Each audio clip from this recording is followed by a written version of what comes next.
Masalah bekalan air yang dihadapi penduduk di sebuah kampung dilancang antara paparan berita dari negeri Tok Gajah. Jasmi Faizal Muda di studio berita RTM di Kuantan sedia dengan laporannya. Silakan Jasmi. Terima kasih rakan penyampai di Studio 3 Angkasa Puri. Assalamualaikum dan salam sejahtera. 100 keluarga di Kampung Bolok Hulu Sok Mek lancang menghadapi masalah bekalan air sejak 3 minggu yang lalu. Penduduk mendakwa hampir setiap hari aduan dibuat namun bekalan masih tiada dan keadaan itu menjejaskan kehidupan mereka. Paling terkesan apabila berlaku kematian yang menyukarkan penduduk menguruskan jenazah.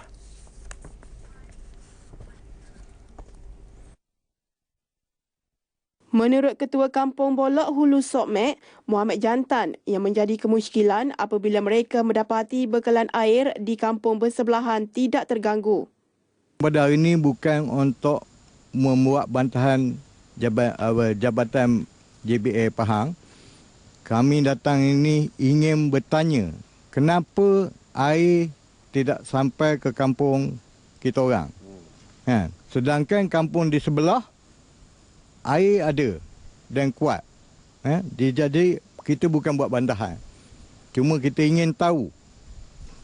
Dan selama 3 minggu ni, penduduk Kampung Bolok Hulu Sok Mek ni mencari air, sumber air daripada sungai yang berhampiran dan juga mengali pigi pun dah ada. Masalah bekalan air ini bukan sahaja menyebabkan penduduk terpaksa mengambil air di sungai atau menggali telaga, malah ada yang terpaksa berbelanja besar membeli air minuman. Ni nunggu air diorang JB hantar. Ni dah tak, berapa hari dah hantar. Pakailah mana yang ada dulu gunakan. Kalau ada kematian pun susah. Memang susah. Baru ni ada kematian pun nasib baiklah. Ada JB hantar air. Itu pun bertelefon. Sebab sebelum ni dah 2 kematian pun air memang tak ada. Macam tu juga. Telefon dulu baru hantar. Tapi sampai bila keadaan macam ni? Itu saja kita nak tahu. Air tak ada, kita orang susah nak berniaga. Kadang sampai 1 hari 3-4 kali kena angkut air. Itu lah macam mana kita nak jaga kebersihan sedangkan air pun tak ada. Sekarang ni kita orang pun ambil kadang air sungai. Kita orang ragu juga punca kan, takut. Sekarang ada banyak penyakit kecil tikus lah apa kan. Itu lah kita minta perkara ni cepat diselesaikan lah. Sementara itu, Imam Surau Kampung Bolok Hulu Sok Mek, Abdul Rahim Mat Tahir berkata, ketiadaan air menyebabkan jemaahnya tidak dapat mengambil air semayang di surau. Maknanya kalau dah air di surau pun tak ada, di rumah pun tak ada, maknanya ibadat terganggu sangat lah. Pada saya tu je lah. Lepas tu air tu ada dihantar, maknanya jabatan air memang ada hantar. Tapi maknanya setakat untuk kita nak minum, nak masak tu okey lah. Kalau nak mandi tak mencukupi. Sebab satu keluarga tu bukannya sikit-sikit. Sementara itu, Pegawai Perhubungan Awam dan Komunikasi Korporat Pengurusan Air Pahang, PAIP, Nurul Farhana Abdul Hamid berkata, pihaknya sedang membaik pulih tangki Sok Mek yang rosak bagi menyalurkan bekalan air bersih terus kepada penduduk. Buat sementara waktu, PAIP akan menyalurkan bantuan bekalan air sekiranya mendapat aduan dan permohonan daripada penduduk terutama sekiranya berlaku kematian. Pengguna boleh menghubungi Pusat Khidmat Pelanggan PAIP di talian 09573 9999 untuk mendapatkan maklumat. Politeknik Sultan Haji Ahmad Shah Polisas Kuantan menjadi politeknik pertama di negara ini yang menerima peruntukan bagi melaksana projek My Agrosis. Program yang dibangunkan Lembaga Pemasaran Pertanian Persekutuan Fama itu diwujudkan bagi mendorong mahasiswa menceburi bidang keusahawanan agroniaga.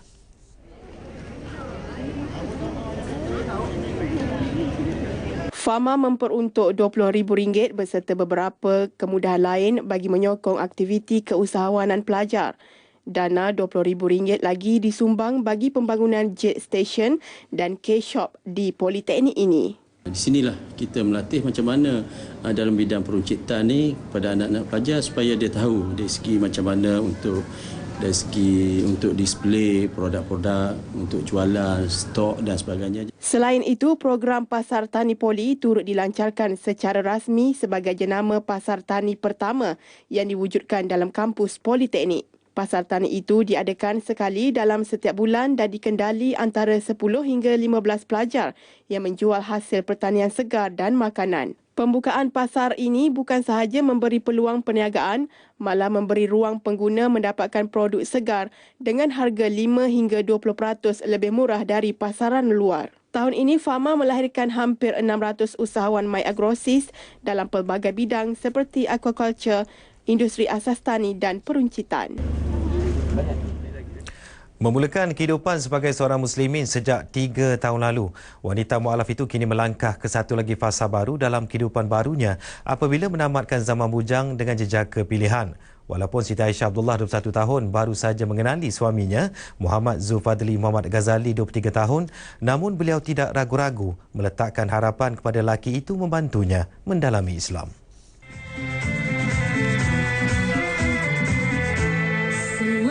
Mereka antara 25 pasangan yang melangsungkan perkahwinan dalam program Jonikah, anjuran Puspanita Pahang dengan kerjasama Pejabat Setiausaha Kerajaan Negeri.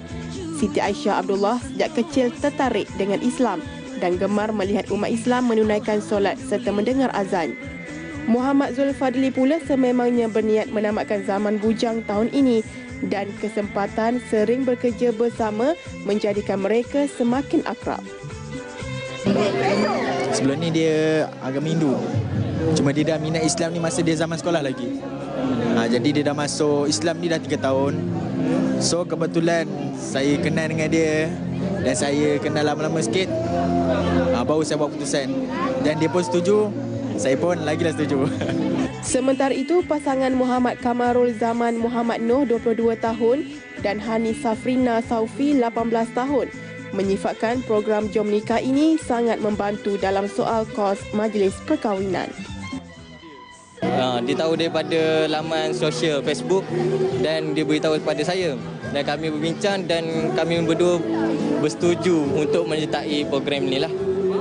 Sebab kami rasa program ni yang terbaik untuk kami. Kami lagi muda, duit nak cari banyak, kos belanja kenduri pun banyak sekarang. Lepas tu macam ni lah cara dia. Penyelaras program Jom Nikah Nur Zaratul Shima Wahid berkata pihaknya bercadang mengadakan program Jom Nikah pada skala yang lebih besar tahun depan bersempena Tahun Melawat Pahang 2017. Ini yang ketiga. Alhamdulillah untuk yang volume pertama sebanyak 10 pasangan yang diadakan di Masjid Hentian Putra. Dan yang kedua kita anjurkan pada bulan April tahun ni seramai 20 pasangan. Dan yang ketiga ni dah meningkat jadi 25 pasangan lah. Jadi harapan kami untuk next, untuk volume keempat seramai 100 pasangan. Program kali ketiga ini dihadiri pengerusi Jawatankuasa Dakwah Islamiah dan Tugas-Tugas Khas Pahang, Datuk Said Ibrahim Said Ahmad mewakili Menteri Besar Datuk Seri Adnan Yaakob. Paparan mengenai kemeriahan program Jom Nikah itu mengakhiri sebagian berita dari Pahang. Kembali kepada Miza di Angkasa Puri untuk berita seterusnya.